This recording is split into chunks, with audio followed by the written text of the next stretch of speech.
Perlu diketahui terlebih dulu bahwa di dalam waktu itu terdapat lebih dari 100 alam dimensi, dan salah satunya adalah dimensi alam nyata di mana kita hidup saat ini. Di setiap dimensinya telah hidup berbagai jenis makhluk, mulai dari yang sudah diketahui oleh manusia, yakni malaikat, peri, jin, dan lain-lain, hingga pada yang tidak diketahui kecuali orang-orang tertentu. Semuanya telah menjadi ketentuan yang sudah ditetapkan oleh Tuhan. Dan demikianlah keadaannya hingga hari kiamat nanti. Lalu, ketika manusia belum diturunkan ke muka bumi, maka pada waktu itu para malaikat diperintahkan oleh Tuhan Yang Maha Esa untuk menempa 3 jenis benda pusaka berupa pedang, keris, dan panah. Semuanya itu ditempa oleh para malaikat di dimensi alam mereka, tepatnya pada dimensi yang berada di lapisan ke-100. Di sanalah para malaikat menempa ketiga jenis pusaka yang kemudian memiliki kemampuan yang sangat luar biasa. Jika sudah waktunya, ketiganya akan diturunkan kepada seorang yang terpilih di bumi dari kalangan bangsa manusia. Nah, dalam sejarahnya maka baru satu saja yang pernah diturunkan ke bumi, yaitu pedang Hagirayasha. Pusaka ini lalu diturunkan berulang kali dan kepada orang yang berbeda-beda pula. Dan yang pertama kali menerimanya adalah seorang begawan yang berasal dari tanah Jawa bernama Kanshira. Beliau ini hidup di periode zaman kedua atau Purwanagara. Tentang bagaimana bisa ia mendapatkan pusaka itu adalah setelah bertapa brata selama 99.999 tahun. Kala itu, sang begawan melakukan tapa brata di sebuah tempat yang kini sudah menjadi Laut Cina Selatan. Di sana ia bertekad untuk mendapatkan sebuah pusaka yang tidak berasal dari bumi, yang memang pada akhirnya tercapai. Sebagai catatan, sekali lagi kami ingatkan untuk tidak menyamakan standar kehidupan di masa lalu dengan sekarang, karena akan sangat berbeda. Pada masa itu, bertapa brata selama ribuan tahun memang bisa dilakukan oleh manusia, karena umur mereka pun sangat panjang.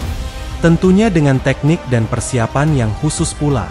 Selanjutnya pedang Hagirayasha ini raib dari muka bumi kembali ke asalnya di dimensi yang ke-100 bersamaan dengan moksanya sang begawan, dan baru kembali diturunkan ke bumi kepada seorang raja dari tanah India yang bernama Paruta.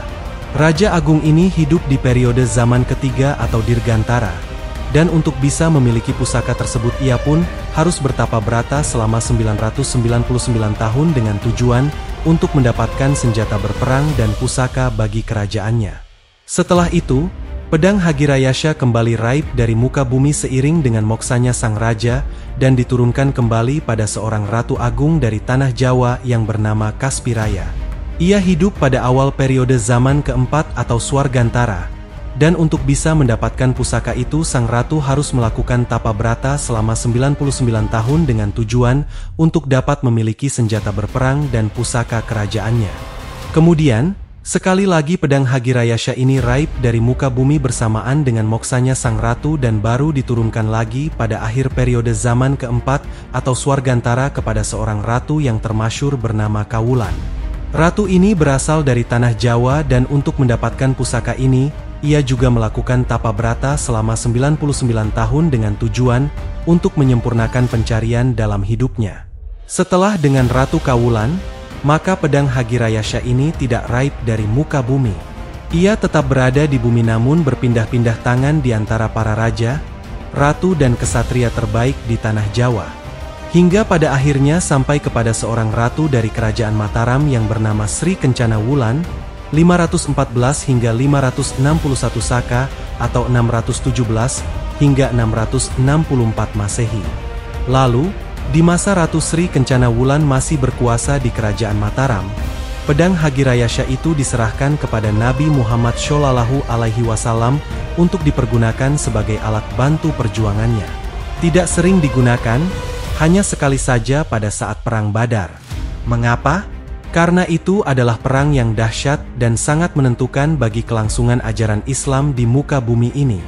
Dan yang bertempur pada masa itu tidak hanya sesama manusia saja, tetapi ada pula makhluk-makhluk lainnya terutama dari kalangan bangsa jin dan malaikat. Sebagai catatan, maaf, dalam tulisan ini kami tidak bisa menyampaikan tentang bagaimana ceritanya pedang Hagirayasha itu bisa sampai ke tangan Nabi Muhammad SAW melalui Ratu Sri Kencana Wulan, penguasa kelima Kerajaan Mataram. Dan Kerajaan Mataram yang dimaksudkan ini bukanlah Kerajaan Medang atau Mataram Hindu menurut para sejarawan yang didirikan oleh Prabu Sanjaya, apalagi Kesultanan Mataram yang didirikan oleh Panembahan Senopati, tetapi sebuah kerajaan yang lebih dulu ada dan berdomisili di sekitar wilayah Yogyakarta dan Jawa Tengah sekarang. Kerajaan ini berdiri pada tahun 301 Saka atau 379 Masehi, jauh sebelum kelahiran sang nabi dan masa berdirinya kedua kerajaan besar itu. Dan perlu dipahami, bahwasannya kemampuan pedang Hagirayasha itu akan menyesuaikan dengan tingkat kebutuhan yang ada. Karena itulah, efek yang ditimbulkan pada saat digunakan oleh para begawan, raja ratu, dan kesatria saat mereka berperang pada masa lalu menjadi sangat berbeda dengan saat dipergunakan dalam perang Badar.